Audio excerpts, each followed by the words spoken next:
আসসালামু আলাইকুম। আশা করি সকলেই ভালো আছেন। চাকরি প্রত্যাশী ভাই ও বোনেরা, বাংলাদেশ সেনাবাহিনীর সৈনিক পদে আর মাত্র অল্প কয়েকদিন আছে আবেদনের। তো এটা কিন্তু 25 জানুয়ারির পরে আপনারা আর আবেদন করতে পারবেন না। দেখতেই পারতেছেন 25 জানুয়ারি পর্যন্ত আবেদনের সময়সীমা রয়েছে। তো যারা সেনাবাহিনীতে এখন পর্যন্ত আবেদন করেন নাই, আবেদন করবেন ভাবতেছেন, তো তারা কিন্তু এই অল্প সময়ের মধ্যে আবেদনটা করবেন। অর্থাৎ 25 জানুয়ারির পরে কিন্তু আপনারা আর সেনাবাহিনীতে আবেদন করতে পারবেন না। আবার কিন্তু 6 মাস 1 বছরের জন্য আপনাদেরকে অপেক্ষা করতে হবে। তো অবশ্যই আপনারা যারা ভিডিওটা দেখবেন দ্রুত সময়ের মধ্যে আবেদনটা করার চেষ্টা করবেন। তো আমরা এই সার্কুলার নিয়ে বিস্তারিত আলোচনা করব। কারা আবেদন করতে পারবে, কি শিক্ষাগত যোগ্যতা লাগবে, বয়সটা আপনি কিভাবে বের করবেন, নিজেই কিভাবে বের করবেন, এই বিষয়টা নিয়ে আমরা আলোচনা করব। কত টাকা ফি জমা দিতে হবে, কিভাবে আপনি আবেদন করবেন, আমার কাছ থেকে আপনি কিভাবে আবেদন করবেন, সেই সকল প্রসেস কিন্তু এই ভিডিওর মাধ্যমে আমি আপনাদেরকে জানিয়ে দেওয়ার চেষ্টা করব। অবশ্যই এজন্য আপনাদেরকে ভিডিওটা সম্পূর্ণ শেষ পর্যন্ত দেখতে হবে, তাহলে আপনি জানতে পারবেন। তার আগে একটা বিষয় অবশ্যই বলবো, সেটা হচ্ছে যদি আপনি এই চ্যানেলটাতে নতুন এসে থাকেন, অবশ্যই এই চ্যানেলটাতে সাবস্ক্রাইব করে রাখবেন। কেননা বাংলাদেশের সরকারি যত নিয়োগ সার্কুলার আছে, সকল সরকারি নিয়োগ সার্কুলার এই চ্যানেলে আপনি পেয়ে যাবেন। এজন্য অবশ্যই সাবস্ক্রাইব করবেন, আমাদের সঙ্গেই যুক্ত থাকবেন। বাংলাদেশ সেনাবাহিনীতে সৈনিক পদে যোগ দিন। তো সেনাবাহিনীতে যোগ দিতে কিন্তু কোনো ধরনের আর্থিক লেনদেন বা কোনো ধরনের প্রতারণার শিকার কিন্তু হওয়া যাবে না। হইলে কিন্তু পরবর্তীতে যদি ধরাও পড়ে, তাহলে কিন্তু বহিষ্কার করে দেওয়া হবে, সেটা বলে দেওয়া আছে। তো এই সার্কুলারটা কিন্তু 25 জানুয়ারি 2026, অর্থাৎ এটা কিন্তু জানুয়ারি মাস চলমান, প্রায় অর্ধেক মাস চলে গিয়েছে, বেশি অর্ধেক মাস। তো 25 জানুয়ারির পরে কিন্তু আপনারা আর আবেদন করতে পারবেন না। আচ্ছা, এটা হলো 1 নম্বর বিষয়। পরবর্তীতে আমরা এখান থেকে দেখব 2026 সালে নির্ধারিত সেনানিবাসে সৈনিক পদে পুরুষ এবং মহিলা সকলেই কিন্তু আবেদন করতে পারবেন। এবং সেনাবাহিনীতে যারা আগ্রহী, যারা আবেদন করতে ইচ্ছুক, তাদেরকে নিচের যে বিষয়গুলো অবশ্যই ফলো করতে হবে, এই বিষয়টা এখানে বলে দেওয়া আছে। তো আবেদনের জন্য এখানে আপনি জিডি অর্থাৎ জেনারেল পদ, আর একটা হচ্ছে টিটি, একটা হচ্ছে টেকনিক্যাল পদ। আপনি চাইলে জিডি যেটা সাধারণ পদ, অর্থাৎ সাধারণ সৈনিক পদ আর কি, সেনাবাহিনী সৈনিক, তো এটাতে আবেদন করতে পারেন। আবার আপনি চাইলে সেনাবাহিনীর বিভিন্ন ট্রেড আছে, তো আপনি কিন্তু এখানে টেকনিক্যাল ট্রেডেও আবেদন করতে পারেন। এছাড়াও যারা বিএনসিসি, তারপরে সেনা সন্তান, যারা সেনাদের সন্তান, তাদের জন্য কিন্তু এখানে আবেদন করার জন্য প্রসেস দেওয়া আছে। তো সকল আবেদনের জন্য আপনাদেরকে কিন্তু 300 টাকা জমা দিতে হবে, অর্থাৎ 310 টাকার মতো খরচ হবে। টেলিটক সিমের মাধ্যমে পেমেন্ট করতে হয়। যদি আপনি নিজে আবেদন করেন, সেক্ষেত্রে টেলিটক সিম লাগবে। আর যদি আপনি অন্য কোথাও থেকে আবেদন করে নেন, সেক্ষেত্রে তাদের টেলিটক সিম দিয়ে পেমেন্ট করতে হয়। তখন ওই 2টা এসএমএস দিতে হয়। তো 2টা এসএমএস সহকারে প্রায় 310 টাকার মতো খরচ হয়। এটা হচ্ছে আপনার মূল বিষয়। আচ্ছা, এরপর আমরা এখান থেকে দেখব যোগ্যতা। সাধারণ ট্রেড, আপনি যদি এখান থেকে যেটা জেনারেল শাখা আর কি, জিডি সাধারণ, তো এটাতে আবেদন করতে পুরুষ এবং মহিলাদের একই বিষয়। এখানে বয়স যেটা, সেটা হচ্ছে আপনাদের 1 ফেব্রুয়ারি 2027 তারিখ থেকে 17 বছরের কম হতে হবে এবং 22 বছরের বেশি হওয়া যাবে না। তো অনেকেই কি করে থাকে যে আপনার আজকের তারিখ থেকে আপনার জন্মসালটা মাইনাস করে থাকেন। সেক্ষেত্রে দেখা যায় যে আপনার 22 বছর হয়ে, ঠিক আছে, আপনি 22 বছরের মধ্যে আছে, বাট আবেদন করা যাচ্ছে না। তো এটার হচ্ছে বের করার মূল যে বিষয়টা, কিভাবে আপনি সঠিকভাবে আপনার যে জন্ম তারিখটা বের করবেন, বয়সটা আপনার 22-এর নিচে আছে কিনা, আপনার মাইনাস করতে হবে 1 ফেব্রুয়ারি 2027 তারিখ থেকে। আপনার ক্যালকুলেটর অথবা বয়স ক্যালকুলেটর আপনারা গুগল অথবা ক্রোম ব্রাউজারে সার্চ করতে পারেন, বয়স ক্যালকুলেটর লিখে। সেখানে আপনারা 1 ফেব্রুয়ারি 2027 লিখবেন, 1/2/2027 মাইনাস আপনার জন্ম তারিখটা দিবেন। তো তারপরে যদি দেখেন যে আপনার 22 বছরের নিচে, তাহলে কিন্তু আপনি আবেদন করতে পারবেন। তো এরপর এখান থেকে দেখবেন যে বিষয়টা শিক্ষাগত যোগ্যতা, অবশ্যই আপনাদেরকে 3 পয়েন্টের উপরে রেজাল্ট থাকতে হবে।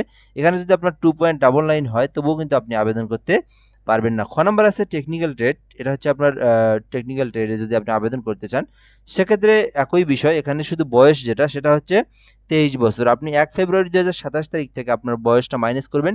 যদি দেখেন 23 বছরের মধ্যে, তাহলে আপনি আবেদন করতে পারবেন না। অর্থাৎ 23 বছরের নিচে হলে আবেদন করতে পারবেন। যদি পার হয়ে যায়, 23 বছর প্লাস হয়ে যায়, তাহলে আপনি আবেদন করতে পারবেন না। এক্ষেত্রে আপনার যে বিষয়টা, সেটা হচ্ছে এখানেও কিন্তু আপনার এসএসসিতে 3 পয়েন্টের উপরে রেজাল্ট থাকতে হবে। তো অনেকেই বলে যে এইচএসসিতে রেজাল্ট ভালো, এসএসসিতে খারাপ। এখানে এইচএসসির সাথে কোনো সম্পর্ক নেই। আপনি ওটা দিলেও দিতে পারেন, না দিলেও দিতে পারেন, থাকলেও হইলো, না হইলেও হইলো। এখানে এইচএসসির সাথে কোনো সম্পর্কই নেই। অবশ্যই আপনার এসএসসিটাই হচ্ছে মূল বিষয়। এসএসসির আপনার রেজাল্টটা 3 পয়েন্ট থাকলে আবেদন করতে পারবেন সেনাবাহিনীর সৈনিক পদে। আচ্ছা, পুরুষদের জন্য শারীরিক মান যেটা দেওয়া আছে, সেটা হচ্ছে 5 ফুট 5 ইঞ্চি এবং মহিলাদের জন্য 5 ফুট 1 ইঞ্চি। তো এটা কিন্তু একেবারেই স্বাভাবিক। যারা 5 ফুট 5 ইঞ্চি, তাহলে আবেদন করতে পারবেন। আর ওজন যেটা আছে, সেটা হচ্ছে 49 কেজির 49 কেজি।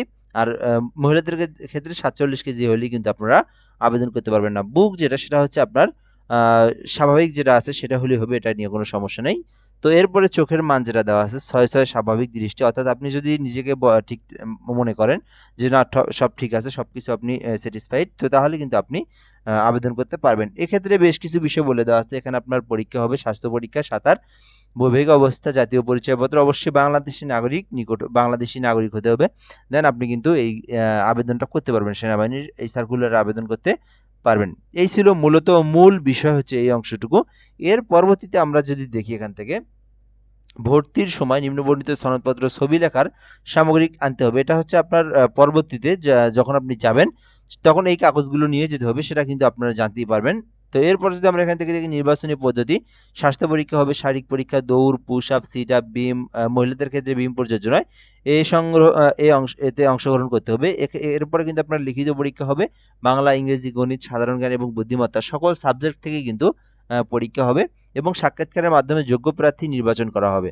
তো এখানে আপনার শারীরিক পরীক্ষা হবে, তারপরে স্বাস্থ্য পরীক্ষা হবে, তারপরে কিন্তু আপনার লিখিত পরীক্ষা হবে। সো সবগুলোতে যদি আপনি উত্তীর্ণ হন তাহলে কিন্তু আপনাকে সিলেক্টেড করে দিবে। তো এই ছিল মূলত বিষয়। তো কারা কারা আবেদন করতে পারবেন না? যারা দুই দেশের নাগরিক, বাংলাদেশের নাগরিক, আবার অন্য দেশের নাগরিক আবেদন করতে পারবেন না। যদি মামলা থাকে আপনার নামে তাহলে আবেদন করতে পারবেন না। এছাড়াও আপনি যদি এর আগে যদি আপনি প্রশিক্ষণে যাওয়ার পর আপনি চলে আসেন তাহলেও কিন্তু আপনি আর আবেদন করতে পারবেন না। এখানে টেকনিক্যালে যারা আবেদন করবেন, যারা ভোকেশনাল থেকে লেখাপড়া করছেন, তো আপনি কোন সাবজেক্টে লেখাপড়া করছেন সেই সাবজেক্ট অনুযায়ী কিন্তু বিভিন্ন ট্রেডে আপনি আবেদনও করতে পারবেন। আচ্ছা, এটাই ছিল মূলত বিষয়। এখন আপনি কিভাবে আবেদন করবেন? নিজেরা যদি আবেদন করতে চান, সেক্ষেত্রে যদি আপনারা নিজেরা আবেদন করতে পারেন বা যদি চান, তাহলে আপনারা কিভাবে পেমেন্টটা করবেন? তো এই আবেদনে কিন্তু আপনাদের ফার্স্ট যে কাজটা সেটা কিন্তু পেমেন্ট করতে হয় আগে। তো এসএসসি রোল নাম্বার, পাসিং ইয়ার, জেলা কোড দিয়ে ফার্স্ট স্টেপে আপনাকে এসএমএস পাঠাতে হয়। যদি আপনার সব ঠিক থাকে তাহলে কিন্তু আপনাকে আপনার পেমেন্টটা নিয়ে নেয়, যদি ঠিক না থাকে আপনার পেমেন্টটাও নিবে না এবং আপনাকে কি সমস্যা সেটা কিন্তু জানাই দেয়। তো ফার্স্ট স্টেপ কাজটাই হচ্ছে আপনার এসএসসির রোল নাম্বার এবং পাসিং ইয়ার বোর্ড দিয়ে কিন্তু আপনার পেমেন্টটা করতে হয়, ঠিক আছে? তো এটার পেমেন্টটা আগে দিতে হবে, টেলিটক সিমে রিচার্জ করতে হবে। নিজে যদি পেমেন্ট করতে চান, আবেদন করতে চান, তো এই প্রসেসে করবেন। তো এখানে আপনারা সাধারণ যারা আছে তাদের জন্য কিভাবে এসএমএস পাঠাবেন এখানে দেওয়া আছে, উদাহরণ দেওয়া আছে, দেখে নিতে পারেন। এছাড়াও টেকনিক্যালি কিভাবে পেমেন্ট করবেন, তারপরে বিএনসিসিতে কিভাবে পেমেন্ট করবেন, সব দেওয়া আছে এখানে, আপনারা দেখে নিতে পারেন সার্কুলারটা। এখন আমরা বলবো আপনি পেমেন্ট দেওয়ার পরে আবেদনটা কিভাবে করবেন। তো আবেদনের জন্য আপনারা সৈনিক@টেলিটক.com লিখবেন। আপনারা সৈনিক টেলিটক.com বিডি লিখবেন। লেখার পরে জেনারেলে আসার পরে এখানে ক্লিক টু অ্যাপ্লাই ক্লিক করে দিয়ে পুরুষ না মহিলা সিলেক্ট করে দিয়ে এখানে আপনারা ওই যে পেমেন্ট যেটা করছেন, পেমেন্ট করার পরে কিন্তু আপনাকে ইউজার আইডি পাসওয়ার্ড দিয়েছে, সেইটা বসায় দিয়ে সাবমিট করে আপনার অল্প একটু অংশ আছে তো ওগুলো পূরণ করবেন। এনআইডি কার্ডের সঙ্গে দিবেন, মোবাইল নাম্বার, জন্মদিন নম্বর দিবেন। কি লাগবে এটাও আমি আপনাদেরকে বলে দিচ্ছি। এখানে দেওয়া আছে আপনার আবেদনের জন্য কি প্রয়োজন, তো এখানে দেওয়াই আছে। তো ফার্স্ট স্টেপে বলা আছে অবশ্যই আপনার রেজাল্টটা 3 পয়েন্টের উপরে থাকতে হবে। এসএসসি রোল, বোর্ড, পাসিং এর এইটা ফার্স্ট স্টেপে দিবেন। পরবর্তীতে আপনার মোবাইল নাম্বারটা দিবেন। এরপরে যে ইনফরমেশনগুলো অবশ্যই লাগবে, আপনি পুরুষ না মহিলা এটা বলবেন। তো জন্ম সনদের নম্বরটা কিন্তু মাস্ট বি লাগবে, এটা হচ্ছে আপনার অবশ্যই লাগবে। পিতার এনআইডি নাম্বার লাগবে, মাতার এনআইডি নাম্বার লাগবে। যদি মৃত্যুবরণ করে সেক্ষেত্রে প্রয়োজন নাই, আবার যদি প্রবাসে থাকে তবুও আপনার প্রয়োজন নেই, অপশনাল। তো যদি থাকে দিয়ে দিবেন। তারপর ধর্ম, উচ্চতা, ওজন, জেলা, উপজেলা, পোস্টকোড, গ্রামের নাম, এই জিনিসগুলো আপনার কিন্তু প্রয়োজন হবে। এবং এখানে বলা আছে যদি এইচএসসি যদি আপনার থাকে, যদি থাকে, এখানে কিন্তু বলা আছে যদি থাকে তাহলে দিবেন, না থাকলে দেওয়ার প্রয়োজন নাই। এবং একটি ছবি দিতে হবে, সেটা যে কোনো ছবি দিলেই হবে। যদি আমার থেকে আবেদন করে নিতে চান সেক্ষেত্রে এখানে দেওয়া আছে আর কি, এই বিষয়গুলো এটা সাজানো আছে। তো এখানে বলা আছে সৈনিক পদে আবেদন করতে শুরুতেই 300 টাকা সহ 206 টাকার প্রয়োজন হবে, অর্থাৎ 310 টাকার খরচ হবে আর কি। তো এখানে বলা আছে যে আবেদন এবং পেমেন্ট সহ 380 টাকা এই নম্বরে পাঠাতে হবে, এখানে দেওয়া আছে। তো আমাদের হোয়াটসঅ্যাপ নাম্বার এখানে দেওয়া আছে, এই নাম্বারে যোগাযোগ করতে পারেন। ঘরে বসে থেকে নির্ভুলভাবে সেনাবাহিনীর এই সার্কুলার আবেদন করতে পারবেন। 017758300312 এই নাম্বারে হোয়াটসঅ্যাপ এসএমএস করলে আমাদেরকে পেয়ে যাবেন এবং আমাদের মাধ্যমে নির্ভুলভাবে সেনাবাহিনীর এই সার্কুলার আবেদন করতে পারেন। তো এখানে দেখতে পারতেছেন। তো আপনারা যদি এই সার্কুলারটা ডাউনলোড করতে চান সেক্ষেত্রেও কিন্তু আপনারা সেনাবাহিনীর ওয়েবসাইটে ঢুকে প্রবেশ করে আপনারা কিন্তু এই সার্কুলারটা ডাউনলোড করে আপনারা এখান থেকে নিজেরাই আবেদনও করতে পারবেন। তো এছাড়াও ইউটিউবে অনেক ভিডিও দেওয়া আছে, আমারও ভিডিও দেওয়া আছে, ওখান থেকেও আপনারা সহযোগিতা নিয়ে নিজেরা আবেদন করতে পারেন। আর যদি নিজেরা না পারেন সেক্ষেত্রে আমাদের থেকে আপনি এই সার্কুলারে আবেদন করতে পারেন। 25 জানুয়ারি পর্যন্ত সময় আছে, 25 জানুয়ারির পরে কিন্তু আপনারা আর আবেদনটা করতে পারবেন না। আশা করি আপনারা সেনাবাহিনীর এই সার্কুলার সম্পর্কে জানতে পেরেছেন এবং বুঝতে পেরেছেন। তো এ পর্যন্ত ভিডিওটা। যদি আপনি আরও কোনো কিছু জানতে চান, জানার থেকে থাকে কমেন্ট করে জানাতে পারেন। শুধুমাত্র যারা আবেদন করবেন তারাই আমাদের এই নাম্বারে যোগাযোগ করবেন। অন্যথায় কিছু জানতে চাইলে কমেন্ট করে জানাতে পারেন। ইনশাআল্লাহ আমরা সময় মতো রিপ্লাই দেওয়ার চেষ্টা করব। তো ভালো থাকবেন। আসসালামু আলাইকুম।